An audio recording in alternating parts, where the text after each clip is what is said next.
right, 131, folks. We were finishing up on Unit 3 into Unit 4. And I've been talking unsuccessfully in a couple of classes at this particular point because I was talking about the Alien and Sedition Acts, and they're important. Um, they must be important because I've talked about them in two classes. In both classes, the video got eaten by the machine. So I'm getting tired of my digital dog eating things. But the concern here is that we're looking at some precedents, and the precedents are kind of an important part. This kind of lumps in with the Unit 4 on the idea we start to talk about Marbury versus Madison and the Supreme Court, the Judiciary Acts, and all that stuff in there. When Adams is leaving office, he's a Federalist, right?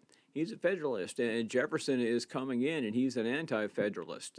He is what we call a Democratic Republican, but he's a Jeffersonian. He's an anti-Federalist. They're worried that he's going to come in and change everything, and literally, that's what he wants to do. He wants to change everything. He wants to take and say, listen, the federal government is too strong. I'm strictly with the Constitution. The Constitution doesn't allow them to do this and this and this and this.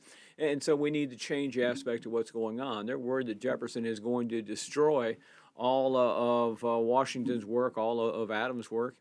And so there's a last-minute opportunity. They have passed the Judiciary Act of 1801, which allows for the institution of a system of federal judges, part of the implied powers of the Constitution. As president, he gets to nominate these judges because the federal judgeship, unless you die, or for somehow you get it revoked or recalled, which doesn't exist at this particular point, is a lifetime position.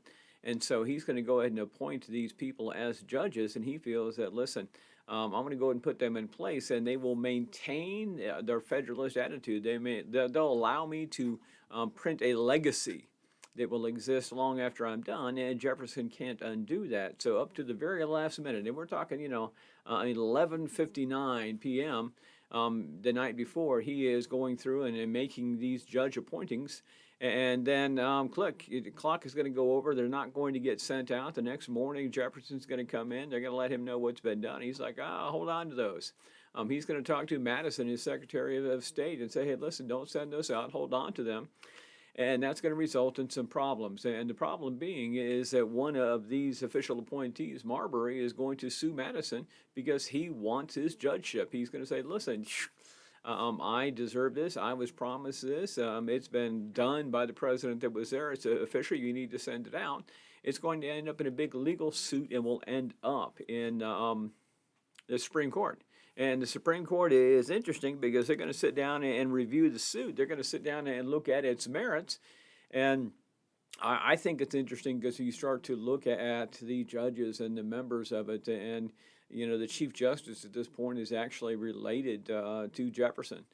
We have some Virginia boys sitting on the court. And what happens is this. They don't particularly like him, but they're going to find out that the man should indeed get his letter.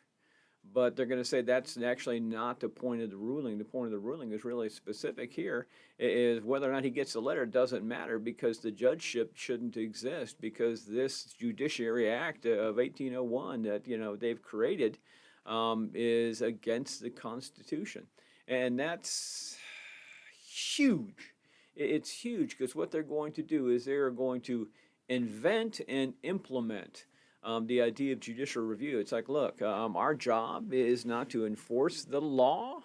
Our job is to, in this case, decide whether or not it's legitimate, whether or not it abides by the Constitution. And so they're going to revoke this past law. They're going to go and say, look, it's a system of checks and balances, and so we're going to balance this out. We're going to check you and balance out the system because you passed an unconstitutional law. So yeah, give him his letter, but his letter means squat now because the judgeship doesn't exist because none of what you passed, all that is spoiled fruit at this particular point in time.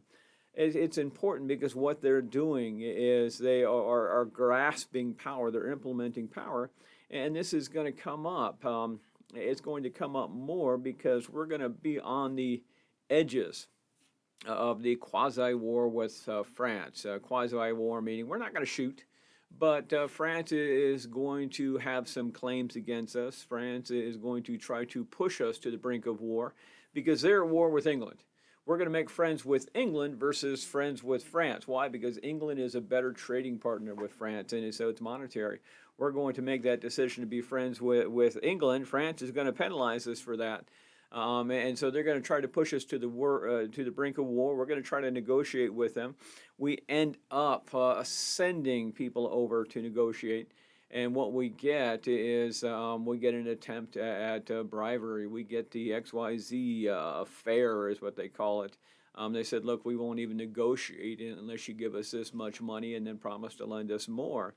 What that does is part of that knee-jerk reaction is we're going to get the Alien Sedition Act. It's like, look, we don't want to go to war. There's groups of foreign nationals that live here. There's groups of people that want to be citizens that live here who are trying to incite seditious behavior. They're trying to overthrow our government.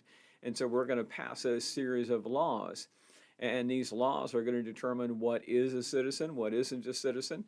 They're going to change the standards of naturalization. It's going to be more than double the number of years that it used to be to become a citizen. It's also going to say, look, if you are a foreign national and you're here and you're talking against our government, well, that's seditious behavior as far as we're concerned, and it's going to give the United States a legal right to ship you back home.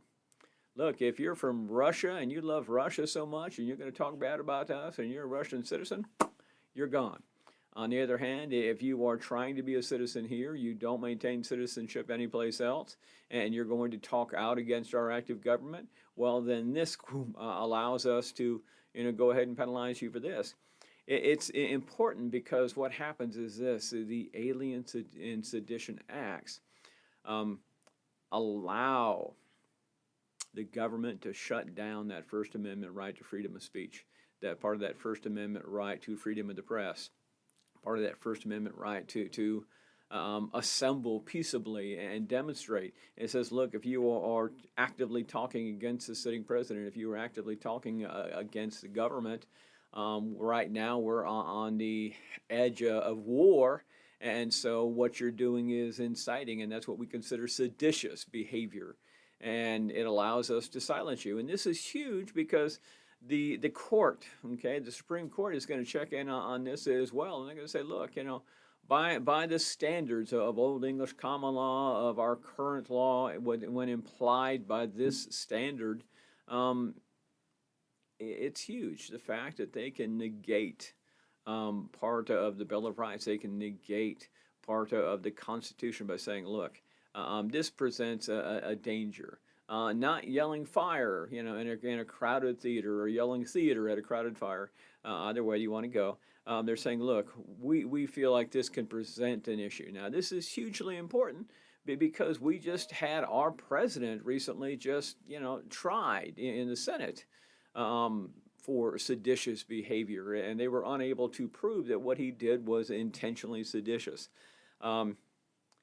This sets up a later idea for, I said, are among the four most dangerous words, because what it does is it helps to begin to establish the phrase clear and present danger, and it allows our court system, it allows our authorities to suspend the Constitution under certain circumstances when your behavior, when your actions, when your speech, when your writings provide a clear and present danger. It allows them to be able to act and impede your rights.